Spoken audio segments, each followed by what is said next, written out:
अस्सलाम वालेकुम। SM news के साथ मैं हूं सैयद मुकद्दर रज़ा। SM न्यूज़ स्टूडियो में खुशामदीद। खबरों के सिलसिले को मज़ीद आगे बढ़ाते हुए खबर शामिल करते हैं कसोवाल से। बिजली की मेन तार टूटने से कई घरों में आग लग गई। बिजली की मेन तारें घरों के ऊपर से जा रही थी।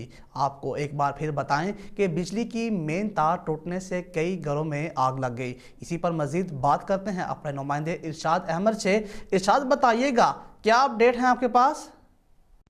जी बिल्कुल, तफसीलात के मुताबिक कसोवाल अड्डा मनीराबाद चक नंबर 119-13L में बिजली की मेन तार टूटने से कई घरों में आग लग गई। बिजली की मेन तार घरों के ऊपर से गुजर रही थी, जिसके टूटने से कई घरों में आग भड़क उठी और मीडिया वालों को पता चला तो वो मौका पर पहुंचे। उन्होंने महकमा वापटा को इत्तला की। आग लगने के बायस कोई जानी नुकसान नहीं हुआ। SDO महकमा वापटा मियां चन्नू राव शाकर को इत्तला मिलते ही उन्होंने फौरन बिजली बंद करवा कर और अपनी टीम को जाए वाक़या पर रवाना कर दिया।